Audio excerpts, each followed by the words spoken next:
চাইনি।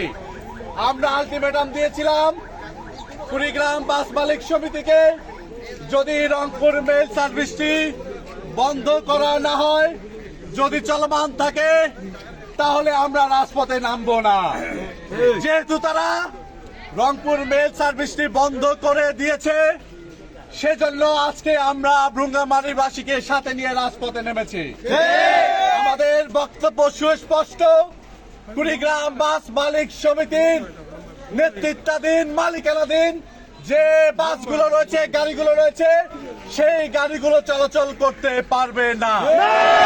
এছাড়া বাকি সব গাড়ি ভ্রুঙ্গামারী থেকে ছেড়ে যাবে।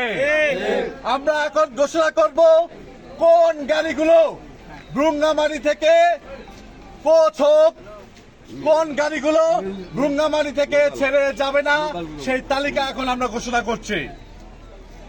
এসএন পরিবহন, বনফুল পরিবহন, নবীর পরিবহন, নূর পরিবহন, এলআরবি পরিবহন, পরশ প্রতীক, খাজা, অলংকার, এই বাসগুলো কুড়িগ্রাম বাস মালিক বা মোটর মালিক সমিতির আওতায় থাকায়, তাদের মালিকানায় থাকায়, যেহেতু তারা এই রংপুর মেল সার্ভিসটি বন্ধ করছে, সেজন্য তাদের এই বাসগুলো এখান থেকে ছেড়ে যাবে না।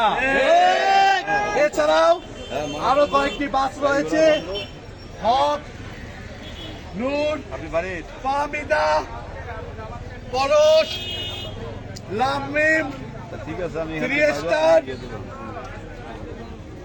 এলআরবি, পাবেল, এই গাড়িগুলো কুড়িগ্রাম মোটর মালিক সমিতির নিজস্ব গাড়ি, আওতায় গাড়ি, এজন্য এই গাড়িগুলো ভ্রুঙ্গামারী থেকে ছেড়ে যাবে না। ভ্রুঙ্গামারীর নাগেশ্বরীবাসীর দীর্ঘদিনের দাবি, এই দাবিকে যারা অগ্রাহ্য করছে, জনগণের বিরুদ্ধে যারা অবস্থান নিচ্ছে, তাদের বিরুদ্ধে জনগণের অবস্থান। আপনারা কি এই দাবির পক্ষে একমত? ভ্রুঙ্গামারীবাসী কি তাদের দাবি আদায় করে নিতে জানে?